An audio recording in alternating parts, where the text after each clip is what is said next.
করলা খেতে তিতা লাগে বলে কি এড়িয়ে যান? আজ আমি এমন একটা রেসিপি দেখাবো, একবার বানালে বারবার খেতে মন চাইবে। টমেটো দিয়ে এমন মজার করলা ভর্তা, বিশ্বাস না হলে শেষ পর্যন্ত দেখুন। আসসালামু আলাইকুম, আমি আরজু। আজ আমি বানাবো সুস্বাদু করলা ভর্তা, যেখানে করলার তিতা ভাব প্রায় নেই আর টমেটোর টক মিষ্টি স্বাদ একদম পারফেক্ট।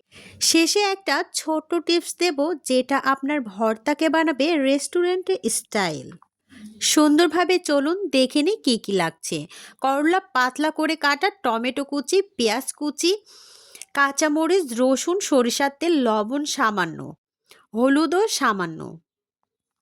সব উপকরণই খুব সহজ, কিন্তু স্বাদ হবে অসাধারণ। দেখতে পাচ্ছেন, প্রথমে আমি করলাগুলো স্লাইস করে পাতলা পাতলা করে কেটে নিয়েছি এবং সুন্দরভাবে বিচিগুলো ছাড়িয়ে নিয়েছি। এবং এখানে টমেটো আমি স্লাইস করে কেটে নিয়েছি। এখন করলাগুলো সুন্দরভাবে পরিষ্কার পানি দিয়ে আমি ধুয়ে নেব। এই করলা ভর্তা একবার কাউকে খাওয়ালে বারবার রিকোয়েস্ট আসবে, এতটাই সুস্বাদু হয়। এখানে আমি কড়াইয়ে পেঁয়াজ, রসুন এবং কাঁচামরিচ সুন্দরভাবে তেলের উপরে ভেজে নিয়েছি। আলতো করে ভেজে নিতে হবে, যেন একদমই পুড়ে না যায়। আমি এখানে রসুনগুলো গোটা গোটায় রেখেছি এবং পেঁয়াজগুলো একদম স্লাইস করে মোটা মোটা করে কেটে নিয়েছি এবং এগুলো আমি সুন্দর করে ভেজে একটা প্লেটে উঠিয়ে নিচ্ছি। এখন এই তেলেই আমি করলার পাতলা পাতলা স্লাইস করা করলাগুলো আমি দিয়ে সুন্দরভাবে ভেজে নেব। একটু সামান্য লবণ দিয়ে দিলাম, দিয়ে সুন্দরভাবে উল্টে পাল্টে ঢাকনা দিয়ে ঢেকে ভেজে নিতে হবে। এখানে একটু হলুদ গুঁড়াও দিয়েছি, দিয়ে সুন্দরভাবে নেড়েচেড়ে ঢাকনা দিয়ে ঢেকে ঢেকে এটাকে সেদ্ধ করে নিতে হবে। এখানে কিন্তু সামান্যতম পানি দেওয়া যাবে না, একটু আমি এখানে তেল দিয়ে দেব, দিয়ে সুন্দরভাবে এগুলোকে সেদ্ধ করে নেব।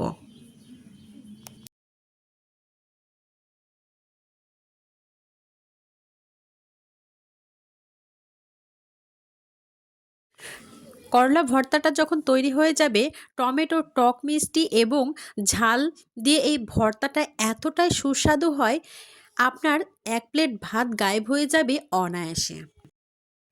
করলাগুলো ভেজে নেওয়া হয়ে গিয়েছে, একটা প্লেটে আমি উঠিয়ে নিচ্ছি। এখন ওই তেলেই আমি টমেটোগুলো তেলের উপরে ছেড়ে সুন্দরভাবে উল্টে পাল্টে ভেজে নেব। এভাবে টমেটোকে ভেজে নিয়ে ভর্তা করলে কিন্তু অসাধারণ লাগে খেতে। পানিগুলো যখন শুকিয়ে যাবে, তখনই টমেটোর এই ভাজিটা আমি উঠিয়ে নেব। এইভাবে টমেটো আর করলা যদি ভর্তা করা হয় ভেজে নিয়ে, খেতে কিন্তু সুস্বাদু লাগে।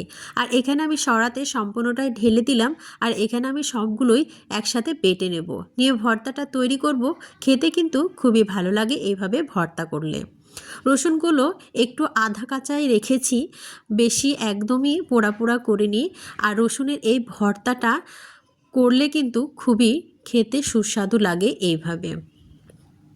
এতটুকুও তিতো লাগবে না এই করলার ভর্তা এভাবে যদি তৈরি করেন। এরকম ভর্তা কার কার ভালো লাগে খেতে অবশ্যই কমেন্ট বক্সে জানাতে ভুলবেন না।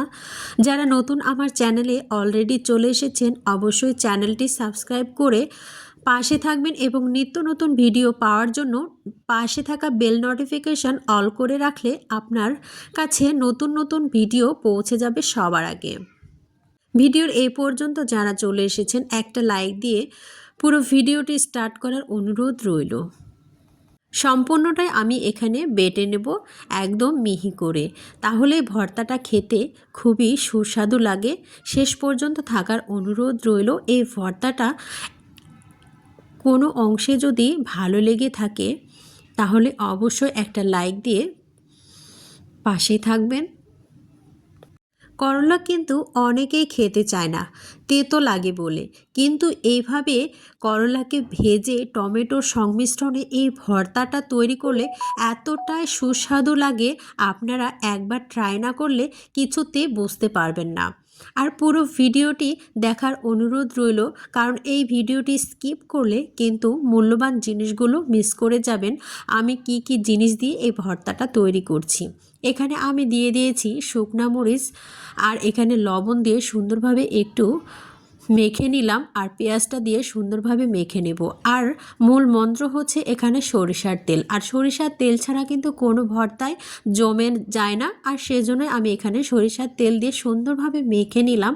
দেখুন কতটা লোভনীয় হয়েছে। শেষের দিকে এইভাবে পেঁয়াজ মরিচ দিয়ে হাতে মেখে এই ভর্তাটা যদি তৈরি করেন তাহলে কিন্তু খেতে খুবই সুস্বাদু লাগে। আমি যেভাবে ভর্তা রেসিপি আপনাদেরকে দেখালাম ঠিক এভাবে ট্রাই করবেন, খেতে কিন্তু ভালো লাগবে। দেখুন কতটা লোভনীয় হয়েছে আমার এই ভর্তা রেসিপি। কেমন লাগলো আপনাদের কাছে অবশ্যই কমেন্ট বক্সে জানাতে ভুলবেন না। সবাই ভালো থাকবেন, সুস্থ থাকবেন। নেক্সট ভিডিও দেখার জন্য চ্যানেলটি অবশ্যই সাবস্ক্রাইব করে রাখবেন, তাহলে নিত্য নতুন ভিডিও এবং ইউনিক ভিডিওগুলো পৌঁছে যাবে সবার আগে আপনার কাছে। সবাই ভালো থাকবেন, সুস্থ থাকবেন, সকলের সুস্বাস্থ্য কামনা করে এখানেই বিদায় নিচ্ছি। আবারও দেখা হবে নেক্সট কোনো ভিডিওতে, আবারও অন্যরকম একটি রেসিপি নিয়ে। সে পর্যন্ত সবাই ভালো থাকবেন, সুস্থ থাকবেন, আমার জন্য দোয়া করবেন, সকলের জন্য দোয়া রাখি। আল্লাহ হাফেজ।